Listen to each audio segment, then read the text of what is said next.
Welcome to the motherfucking relay. We're covering today's top boxing news. Okay, we'll start with this. Reigning IBF welterweight champion Natasha Jonas says Mikaela Mayer brings the recognition, the profile, and the skills.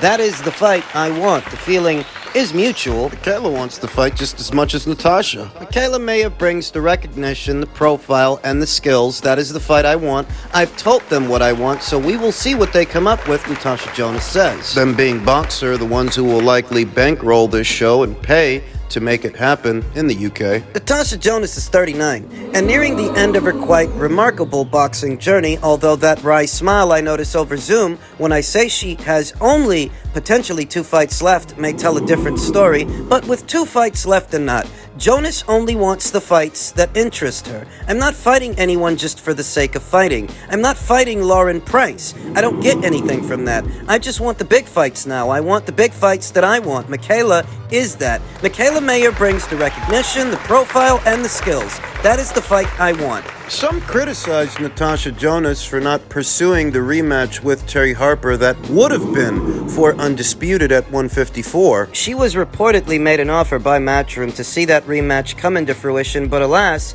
it didn't happen. Though you can't say that she's been on easy street. Taking on naturally bigger fighters, bigger women in the junior middleweight division, Marie-Eve Dicaire, unbeaten Patricia Bergoult. Now she's pursuing a fight with Mikaela Mayer, a very cerebral and accomplished boxer. Not an easy fight. Thus, you can't necessarily accuse Natasha of being on easy street. Mikaela brings a lot to the table. I think it could be on the undercard of a big pay-per-view or even headline in Liverpool. Jonas says clearly thinking of an emotional homecoming that would undoubtedly generate huge interest in her own home city. Return visit to her fighting city surely has to happen before her career closes out. I mean, a fight with Mikaela Mayer would be a big fight for Chantel Cameron, would be a big fight for Terry Harper. It would be a big fight for any of the notable fighters at or around these weights, and this is the fight that Natasha is pursuing. So you can't accuse her of staying on easy street just because she didn't fight Terry. Just because she didn't run it back with Terry. Fight with Mikaela is still a big fight and a difficult one. It is a fight I believe I will win, but it won't be easy. It will be a hard fight and a fight I can get myself up for. I will have to be in the right mindset. I will have to have a good camp. It's not one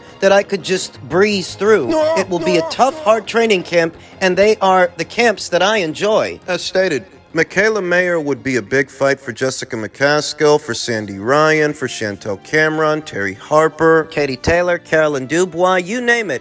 Any of the noteworthy fighters at or around these weights. Opposite the ring, Mikaela Mayer, oh, that's a decent-sized fight, and a difficult one. So I wouldn't say that Natasha, because she didn't fight Terry Harper again, was trying to stay on easy street. Not if this is the fight she's pursuing at 39 years old. I thought she boxed well, Jonas said. I thought the weight suited her better, but I also saw a lot of things that I could capitalize on as well. Mikaela can adapt to different fights, but she can also be dragged into certain things. Bortot didn't land anything of note, but she was landing, and there were times when Mikaela was standing a bit too long in there, which she loves to do. Mikaela Mayer herself caught wind of Natasha Jonas's comments and contacted her manager, George Ruiz, saying, "The ladies are in agreement, do your thing." To which George Ruiz responded, "Doing the thing." My thoughts. Well, Natasha Jonas has certainly proven to be the stronger puncher of the two, the stronger puncher over time. Stronger than Mikaela, more concussive. So power is definitely on Natasha Jonas' side more than it's on Mikaela. But Mikaela is a taller, longer fighter than Natasha Jonas, in spite of Natasha having spent more time at or around these weights than Mikaela has. Mikaela still has a height advantage, she has a reach advantage, and she is several years younger than Natasha Jonas, so she has that working for her. Even though Natasha is a very strong puncher, Mikaela Mayer is no stranger to sharing the ring with strong punchers. Maiva Hamadouche, Alicia Baumgartner. Mikaela's fought strong punchers. Natasha would be another. I think for Natasha, she's got to try to make this a gunfight because she's got the bigger guns in the gun show, whereas Mikaela's got to keep this a boxing match. Not a gunfight. Create clear separation and win the rounds decisively because in all likelihood, Mikaela won't have home field advantage. She may have a height advantage and a reach advantage, and she is the younger fighter of the two. But in all likelihood, this fight will take place in Natasha's neck of the woods. Michaela can't afford to have close rounds with her. But still an uphill battle for Natasha as well. And I think the fight happens. For Natasha Jonas and Michaela Mayer, it makes the most sense, given where they are in their careers right now and at what weights they campaign. It's the most sensible and sensical fight to make. I expect that it happens. Men's heavyweight news. Unbeaten up-and-comer Filip Hrgovic says, I feel I can beat Alexander Usyk. For those not already aware, Filip Hrgovic is Usyk's mandatory challenger by way of the IBF, and he is next in the rotation, next in the queue.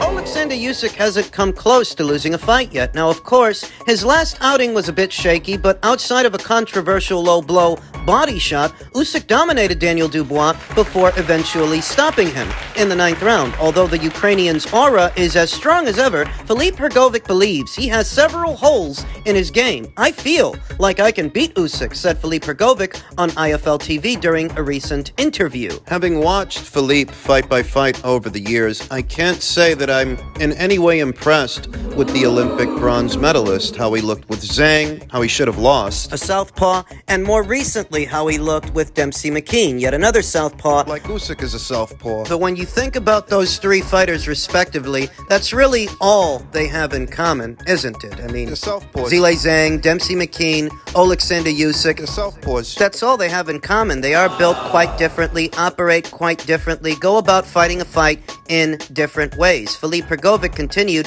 I can make much more than this step-aside deal. I don't want to accept any step-aside deals. That would throw a serious monkey wrench in what's supposed to be renewed talks for a Tyson Fury versus Alexander Usyk fight. Frank Warren's recent comments that he's confident the fight will happen.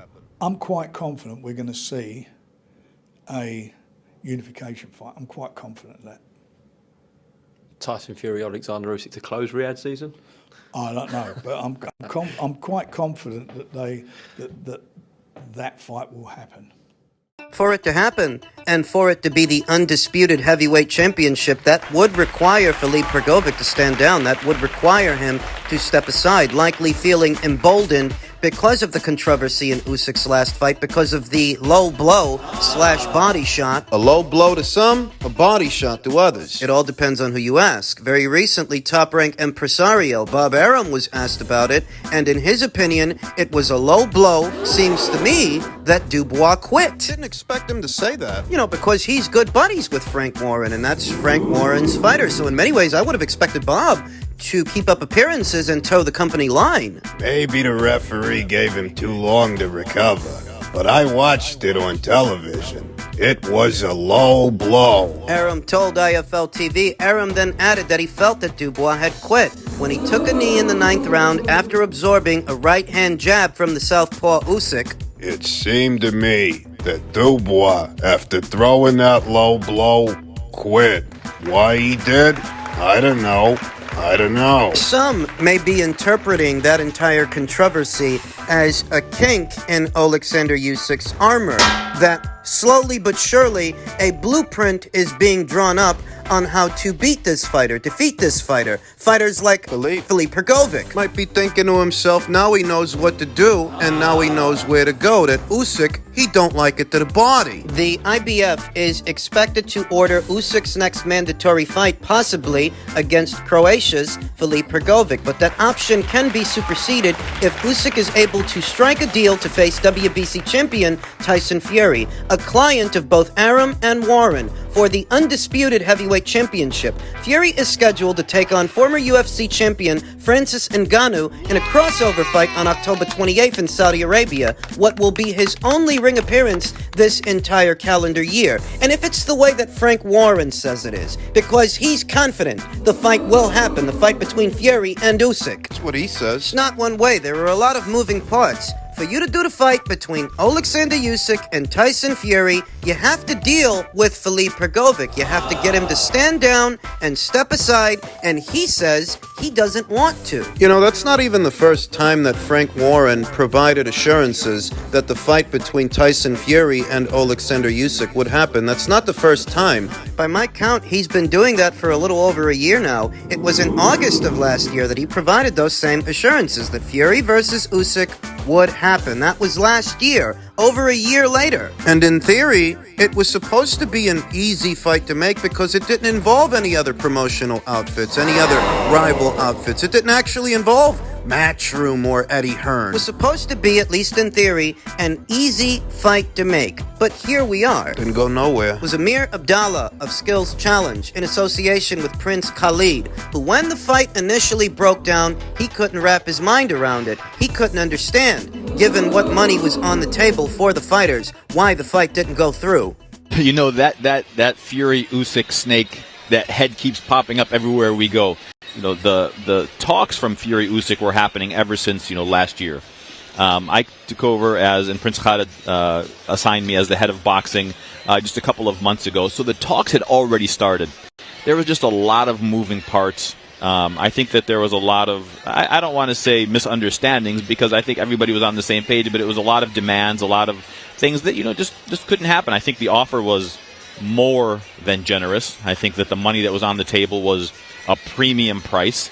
And, you've heard the numbers that are out there. But for some reason or another, the fight didn't get made. In spite of the assurances that Frank Warren had been making as far back as August of last year, and in spite of Skills Challenge's efforts to do the show, the Do to Fight, for astronomical money, at least according to Amir Abdallah, in spite of all of that, the fight didn't take place. So here and now, when Frank Warren is still providing these assurances, I don't really know that that's cause for celebration. I don't really know that that's not just more of the same thing. there is mounting pressure on Tyson Fury to, beyond this upcoming Ngannou fight someone serious, fight someone who's for real. It was Simon Jordan, who's a big Tyson Fury fan, that stated, you've got to fight someone meaningful now, or why aren't the WBC stepping in and saying, that's quite enough of this now, rather than making ridiculous mock belts, Which they love to do. should there not be a point where we say to Tyson Fury, if you don't start fighting inside your own predominant sport, you're actually not doing the sport any service? Tyson Fury himself doesn't seem all that interested in Usyk, in spite of what his promoter Frank Warren is saying. You still have Filip Hrgovic in the queue. You still have him to deal with, him to convince to step aside. It just feels like it's likelier than not that Usyk will end up fighting Filip before he ends up fighting Fury. Not trying to be negative, I'm just saying. Fury doesn't seem crazy about the fight, and Frank providing these assurances is no assurance at all, because he's been doing that for a while now. Unless they do a deal in a jiffy, and unless they convince Filip to step aside. We ain't getting undisputed.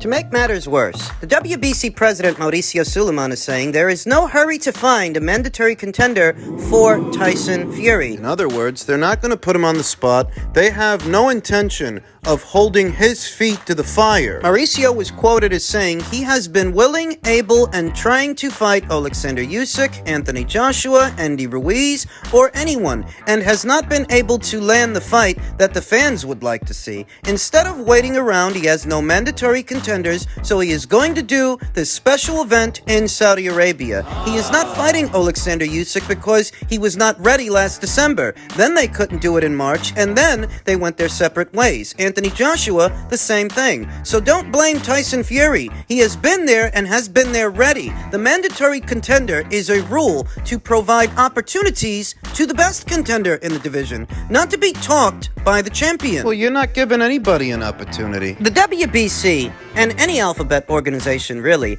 has one job, just one function in the sport of boxing, and that is to provide a hierarchy, a pecking order. To order fights in order to ensure that all the fighters that are paying sanctioning fees to fight for their belt get that opportunity. Mauricio says, if you force the mandatory, just for the sake of it, you are doing a disservice to the sport. We will not be rushing up a mandatory contender. We had ordered Wilder versus Ruiz, and the winner would have been a sensational mandatory contender, and that fight did not take place. They are not participating in it, so there is no mandatory contender. Fury is the best heavyweight without a doubt. We would like to see Fury versus Usyk, so we will not interfere in the plans to have a major showdown for all the belts. So there is no hurry to find a mandatory contender, and we will see what happens at the WBC convention. The WBC ordered that fight between Deontay Wilder and Andy Ruiz approximately 9 or 10 months ago in November. They canceled the order this past August. What they're doing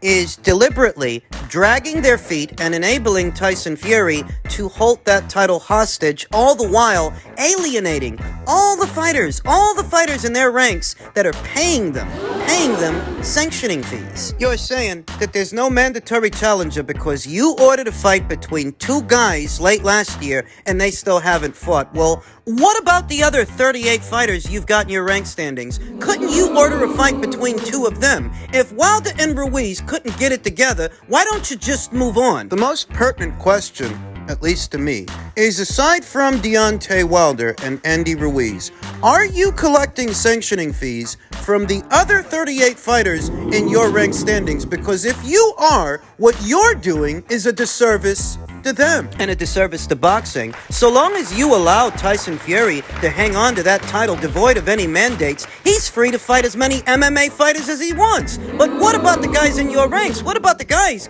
that are paying you sanctioning fees? What about the actual boxers? You're saying that moving the ranks along for your rank contenders is a disservice to the sport? How? How is Tyson Fury servicing the sport of boxing by boxing a guy that don't box? How else are you supposed to keep these guys in line if you won't hold their feet to the fire? If what Tyson wants to do henceforth is box and circus fights, more power to him. But he shouldn't be a sitting champion while he does it. Shouldn't be holding a belt. He himself said to Michelle Joy Phelps that undisputed isn't a priority to him, and that was never his priority. That was someone else's dream. Then cough up the belt. You say you want to fight John Jones after Francis Ngannou. You don't care about undisputed. Then give the belt up. Let somebody else fight for it. It's a problem. Tell you what the problem is. Tyson knows if he gives up that belt, what that will herald to the boxing community, the boxing fans, the ones that still follow him, what that will herald is his retirement, and he will cease to be relevant. If all the news around Tyson Fury becomes centered around circus fights in the absence of an actual world title, people won't care. People won't have a reason to keep up with him. The only reason some do is because he's still relevant to the undisputed conversation. If he gives up that belt, who needs you? Go wrestle a bear in a bathtub full of mayonnaise. Cares? He needs that belt to stay relevant to some degree, and the WBC is enabling him. Likely because they're getting paid extra to let him keep the belt. Without ordering any mandatories. It's very obvious. Shameless.